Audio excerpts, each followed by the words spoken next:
ಆತ್ಮೀಯ H16 news ಅರ್ಥಾತ್ ಸಿದ್ದರಾಮಗೆ ಸ್ವಾಗತ. ನಾನು ನಿಮ್ಮವ ಎಂ ಮಲ್ಲಪ್ಪ ಜೋತವರು.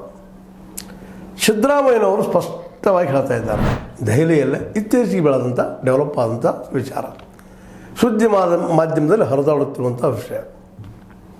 ನಾನೇ ಮುಂದಿನ 5 ವರ್ಷಗಳವರೆಗೆ ಮುಖ್ಯಮಂತ್ರಿ ಅನ್ನೋದನ್ನು ಸ್ಪಷ್ಟವಾಗಿ ಹೇಳ್ತಾ ಇದ್ದಾರೆ, ಇನ್ನಾರಿಗೂ ಇಲ್ಲ. ಜೊತೆಗೆ DKC ಅವರಿಗೆ ಕೆಲವು ಜನರ ಬೆಂಬಲ ಇದೆ,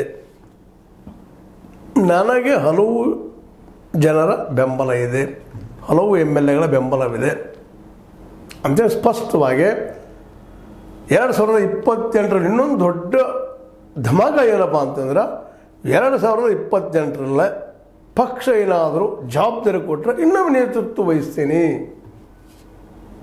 ಬಪ್ಪಾರೆ ಸಿದ್ದರಾಮಯ್ಯನಜಿ, ಈ ಮಾತು ಬಹಳಷ್ಟು ಗಾಬರಿ ಕೊಡಿಸುವಂಥದ್ದು. 2028ಕ್ಕೆ ಮುಗಿದಪ್ಪ ನಾನು ಬಿಟ್ಟು ಹೋಗ್ತೀನಿ ಅಂತ ಇಲ್ಲಿಯವ್ರಿಗೆ ಹೇಳ್ತಿದ್ದಂಥವ್ರು 2028 ಪಕ್ಷ ಏನಾದರೂ ನನಗೆ ನೇತೃತ್ವ ಕೊಟ್ಟರೆ ನಾನು ಮುಂದುವರಿತೀನಿ. ಈ ರಾಜಕಾರಣಿಗಳು ಹಿಂಗೆ ಅಂತಾರೆ. ಇರಲಿ ನೋಡೋಣ, ಅದು ಏನೋ ಮಾಡ್ತಾರೋ ಏನಿಲ್ಲ ಗೊತ್ತಿಲ್ಲ. ಯಾಕಪ್ಪ ಅಂತಂದ್ರೆ ಅಧಿಕಾರದ ಆಶನ ಹಂಗಿರ್ತದೆ, ಆ ಕುರ್ಚಿಯ ಮೈಮೇಲೆ ಹಂಗಿರ್ತದೆ.